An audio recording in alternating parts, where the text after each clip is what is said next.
when you walked in, you got a brochure with international missions. And if you're looking at that video and you think, man, that looked like fun, and it was, you can't experience the heat in a video, but besides that, it was really fun. And in this brochure, we are going back out into this world in the next year. So if you're interested in maybe going to Haiti, we have a couple trips to Haiti. We're going to go back to Belize. We're going to go back to the village of Progreso next summer if you would like to join us. You see some Tijuana opportunities in there. And there's also a card that says we're going to have an information meeting on September 11th at the Cove, where we'll just kind of give you just a brief what each of those trips is about to maybe help you decide which one that you want to go on, because you want to go on one of those, right? There's one that would fit for you. So come to that meeting September 11th and we'll talk. You know, you watch a video like that and you see all of our mission trip successes, right? But I have to be honest with you, mission trips have their fails as well. I remember one of our first times to Haiti, and we went into this community of Meije, and we thought, you know what, let's bring dolls for the girls and cars for the boys, and we'll line them up in these orderly lines. We'll have a nice line for the boys and a nice line for the girls, and we'll hand them out one at a time, and they'll enter and exit, and it's going to be a beautiful giveaway. And it was mob mentality when we started to do this. These kids were coming in, and it wasn't just the kids. The moms were coming in, and the moms were grabbing and shoving, and kids were going out and back in to get another toy. And our Haitians had to shut it down. Our Haitian friends said, stop, we're done. And we didn't even get them all handed out. We had to leave them with the pastor and have him hand them out another time. It was a fail, and we've learned to do things differently since then. On this trip to Belize, some people made some mistakes. Nathan Cooper, who is one of our young pups. In fact, I have a picture of Nathan with there's my young pups. That's what I called them all week. These kids were awesome. The kids on this trip were just amazing. But one of these people challenged Nathan. He's the one right here, front and center. They challenged him to bite into a habanero pepper. Now, we all get that would be a bad idea, right? Well, Michelle, his mom, just happened to be away in the bathroom at the time and wasn't here. So there was another adult nearby. It was Darlene Shadden. And instead of being a voice of wisdom, you hear Darlene chanting, bite, bite, bite, bite. And Nathan takes a bite of this habanero pepper, and his mouth is on fire the rest of the day. And in fact, that night we're standing there, and Nathan goes, well, there's always one guy on a mission trip that bites into a habanero pepper. And I'm thinking, no, first time for me. So Nathan made a mistake, right? I mean, he made a mistake to bite in the habanero pepper. He made a mistake in listening to Darlene. But he would learn from that mistake. I know when Nathan goes back with me next summer that he will not bite into I think he won't bite into a habanero pepper. It is Nathan. But that is what we've been talking about this last month, is that we have been talking about #failure, and not the idea of trying to avoid failure, but rather to fail forward, to learn from our mistakes. Jack and Kyle have brought the messages talking about this, that we can learn from our mistakes, we can fail forward. And this morning, I want to talk about #fail investing. What happens when what we've been investing in, even though it might be successful or look successful, isn't really satisfying? And is there an alternative? Is there something else we could be investing in? So we are going to look at a couple different men. First of all, starting in Luke chapter 18. So if you have your Bible, turn there. We're going to stay right there this morning. Luke chapter 18, and we're going to start right at verse 18.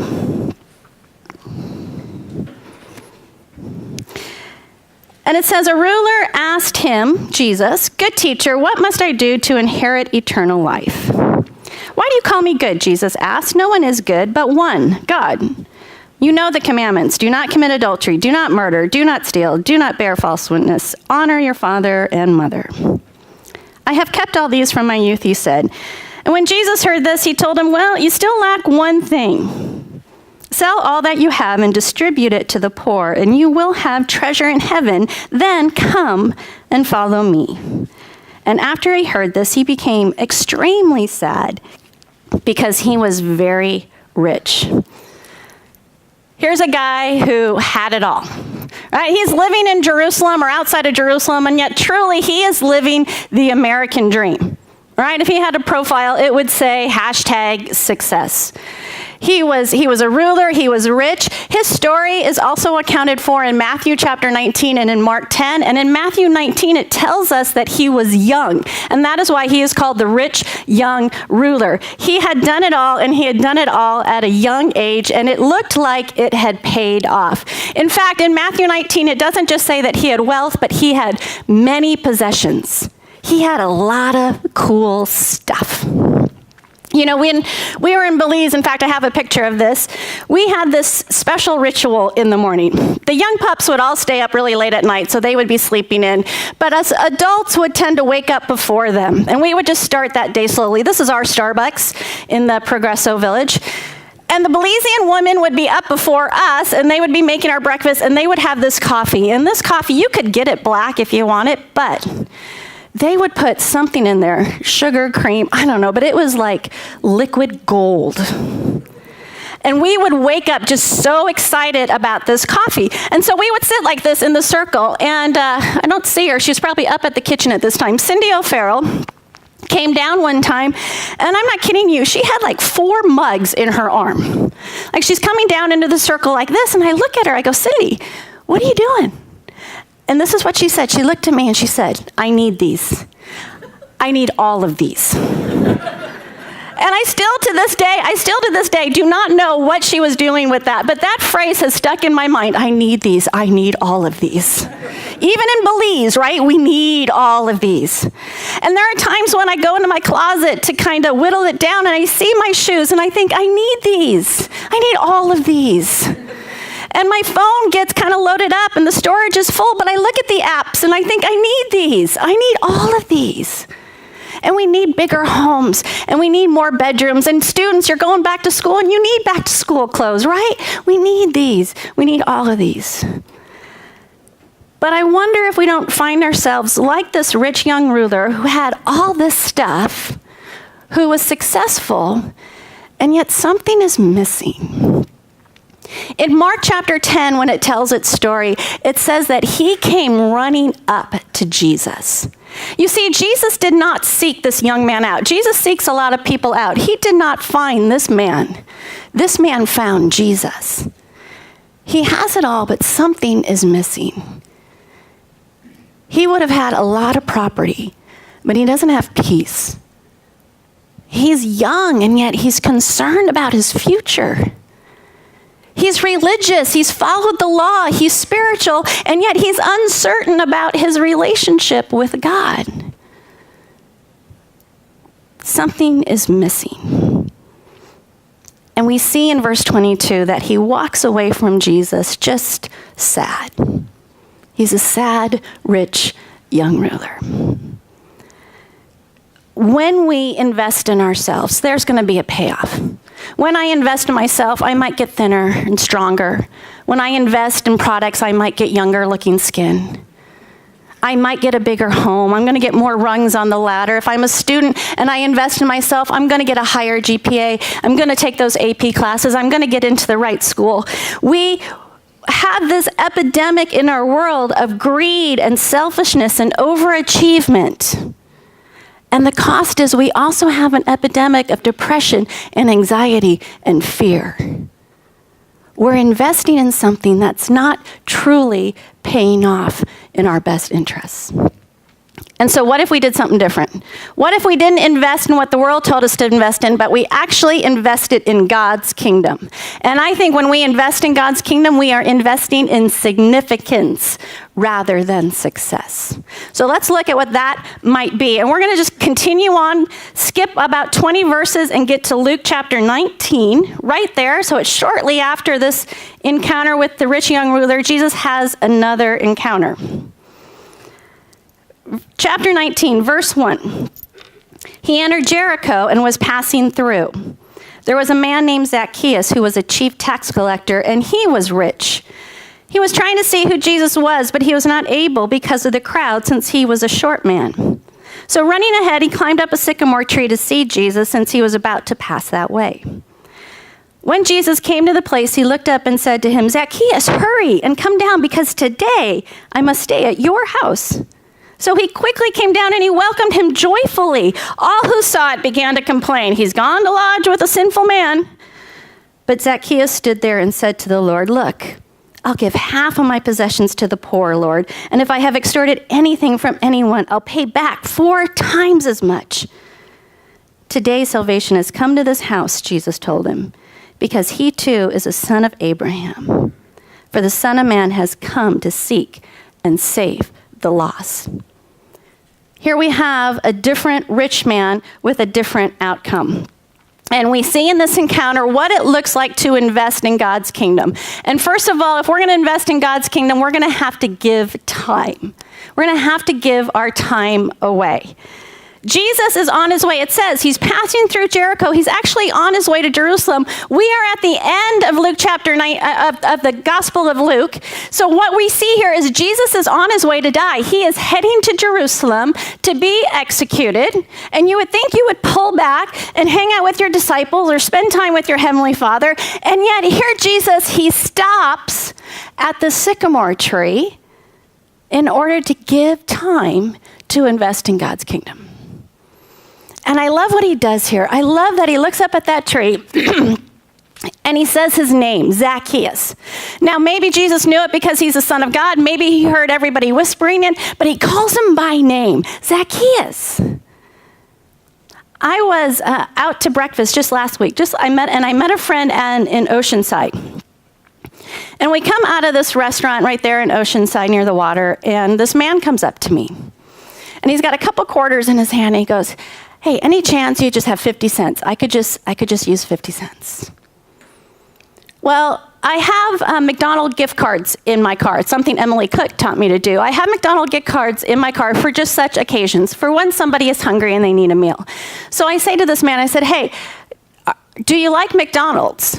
And he says, "Their fries are amazing." And I'm like, "Yeah, I know, right?" So I get him that gift card. Now, this is all I know about that man. And I give him the card, and he starts to turn away. And I said, "Hey, excuse me." I said, "My name's Jilane. Can I ask you your name?" And as soon as I did that, this man reaches out his hand. He shakes my hand. He says, "My name is Marcus." And he doesn't stop there. Then he starts to tell me that he has a daughter that used to live with him, but now his daughter lives with her mother because he can't have her because he's living on the street, but he's working really hard to get that daughter back. And he begins to share his story with me, all because I said, "Can I ask your name?" I know this sounds elementary, but I think it's important. I think it's important for us to slow down enough to learn the names of the people around us. Learn the name of your barista. Learn the name of the homeless person you give a meal to. Learn a name out in the courtyard after church. Because I believe when you learn a name, you might learn a story. When you learn a name, you can make introductions. Imagine learning a name and then introducing that person to Jesus Christ. That is significant.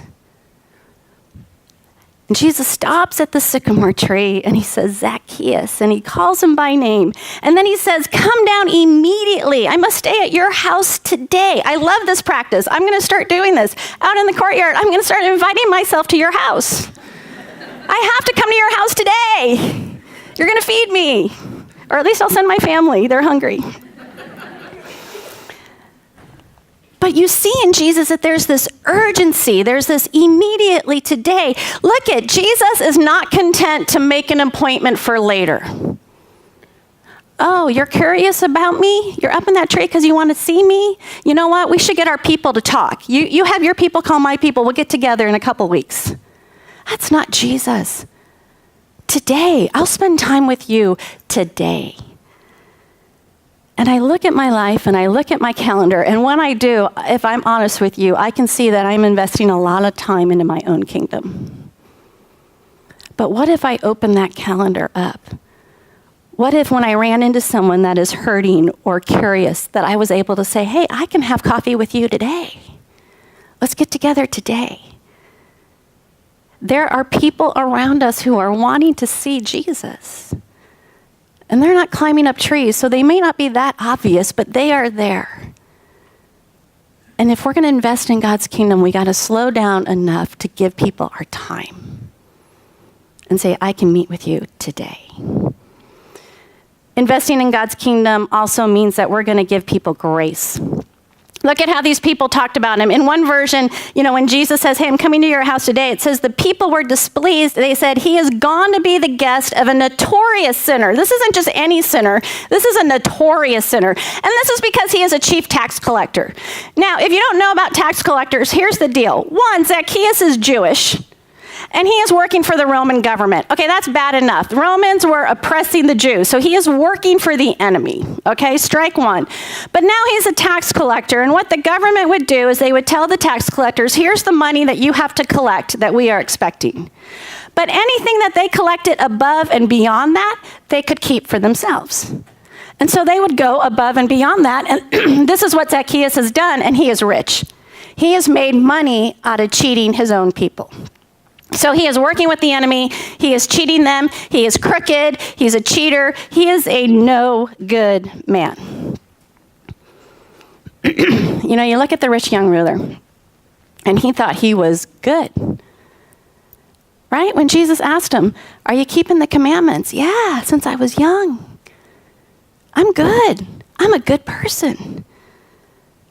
However, Jesus had taught that you can have adultery in your heart even if you never commit it. And Jesus said you could have murder in your heart even if you never do it. And Jesus said, man, if you look at the heart, that's what God looks at. He doesn't look at the surface. And if the rich man had gone deep enough to look at his heart, he would have seen that he was a sinner. But he thought he was good. And I think, especially among those of us that in the world we're successful, we think we're good. We think we're good people. And when you think you're good, you don't need God. And when you think you're good, you're pretty judgy of other people who aren't quite as good or not as successful. But Zacchaeus, he knew. People were pointing it out to him all the time. Hey, there goes the sinner. He knew he was a sinner, and this is the one that Jesus gives grace to. I am a sinner. Jilane is a sinner. If you look at my heart, you will know that I am a sinner who's been saved by grace. Jesus has forgiven and saved me. And you know what he asks? He asked me to simply do that for the people around me, to offer them grace. That's how he wants me to invest in his kingdom, for me to invest in the outcast and the ones who people whisper about and the despised and the other no-goods who are just like me. Romans 3 tells us that everyone is a sinner. But in God's kingdom, everyone is redeemable. Everyone in God's kingdom is redeemable. Where is Scotty to say it when you need it? Look, Jesus does not write anybody off. He does not write off tax collector or Olympic swimmers or the partier at your school or the liar or your nosy neighbor or your ex-spouse or your parent or your boss. Jesus says everyone is redeemable. In verse 10 of Luke 19, he says, I have come to seek and to save the lost. This is my mission. This is what it means to invest in God's kingdom. We give grace to slimy people. We give grace to promiscuous people and convicted people and people who have wronged us. There are people climbing trees because they want to see Jesus, and we need to invest in God's kingdom and give them grace.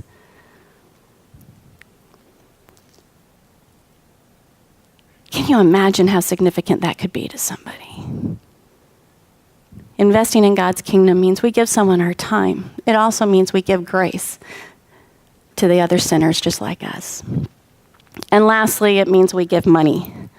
Yes, I said it. You got to give your money away. Jesus challenged the rich young ruler to sell everything and give it to the poor. Now, we get it. We look at this and we get what Jesus is doing, right? He's revealing this ruler's heart.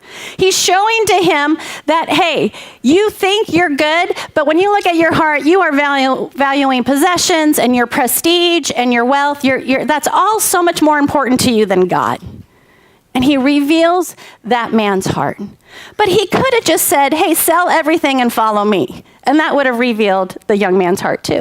But he didn't. He said, sell everything and give it to the poor. Because I think he's not only revealing that man's heart, but he's revealing God's heart. Because God has a soft spot for the poor in this world. And we see it with this rich man, and we see it with Zacchaeus. You know, when this rich young ruler invested in his own kingdom, it meant hoarding everything, right? He was hanging on to it. He needed he needed all these things. And how does he walk away? He walks away extremely sad. And when we hang on and hoard everything, we're not going to be happy people. And then you compare it with Zacchaeus. Zacchaeus is throwing everything away, right? He's investing his wealth for God's kingdom. He's like, I'm going to give half of it to the poor, and I'm going to repay back 4 times what I owe people. And he's just joyfully giving it away.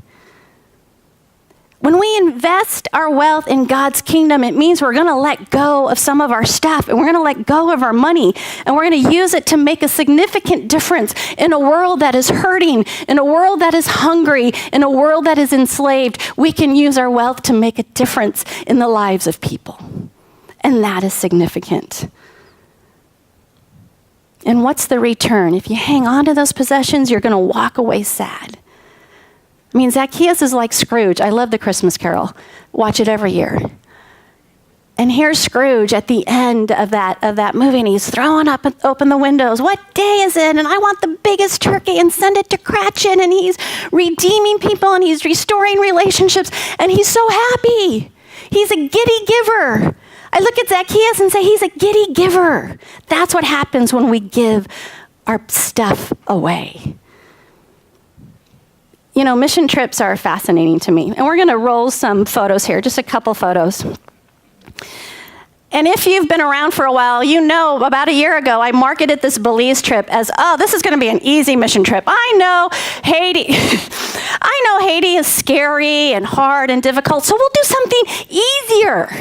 And we'll go to Belize, and it's English speaking, and it's safe, and you can bring your whole family, and I did. I had whole families. Everybody bought the line I was throwing out there. And then we arrive.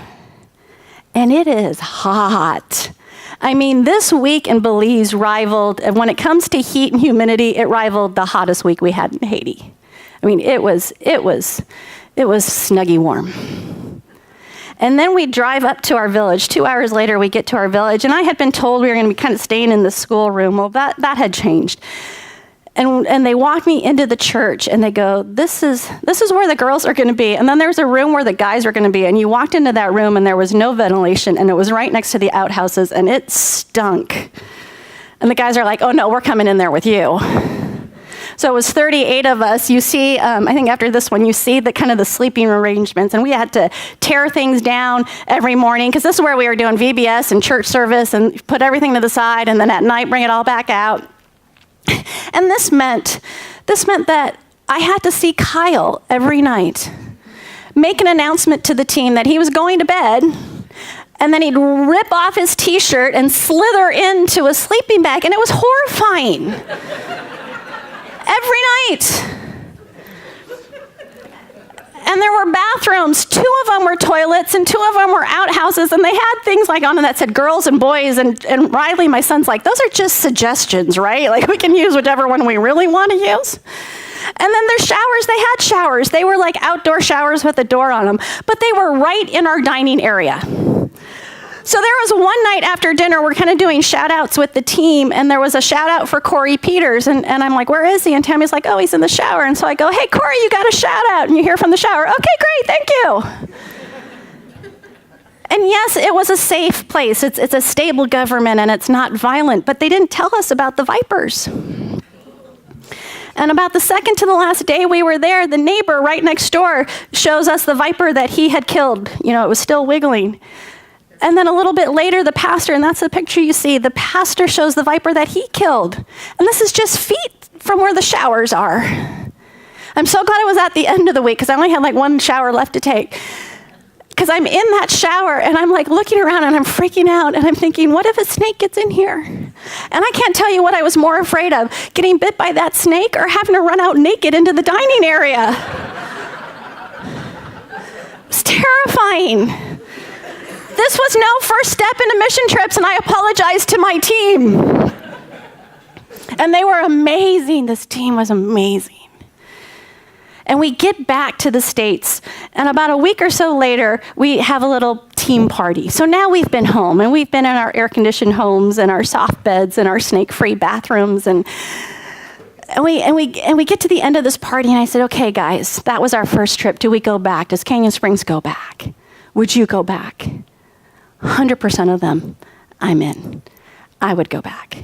And then I said this, all right, well, we could get a hotel like 30 minutes away and bus into the village every day. Is that what we need to do? Overwhelming majority, maybe not everybody, overwhelming majority said, take us back to the village. Take us back to the heat and the outhouses and the snakes. Why? Why would they do that? Because there's joy in sacrifice. And there is joy in giving to the poor. And there is joy in identifying yourself with the poor. And there is joy in investing in God's kingdom when you're walking around and you're sharing the gospel from home to home. That is significant. When we invest in God's kingdom, when we invest our grace and our money and our time, our lives may not end up looking all that successful. But when you invest in God's kingdom, I guarantee you your life will be significant. Let's pray. Heavenly Father, I do thank you for that gift of that week just a few months ago. Being part of an amazing team of young pups and us older dogs, and God, how you work through so many. There are so many stories that could be told. Stories of saved marriages. Stories of lives being saved. Stories of empty bellies being filled. Stories of homes that were hungry that now have groceries. Father, I thank you for calling Canyon Springs out into this world. That we have this privilege of investing in your kingdom in such a tangible way. Thank you for this church, this amazing church of people that makes these kind of trips possible, that supported those work projects and the food projects and the groceries, that this church made all that possible. I pray that you would honor these people for their sacrifices to you. And Lord, I pray that we would not stop, that we would continue to look at the ways that we can invest our time, invest our grace, invest our money to advance your kingdom. In Jesus' name, amen.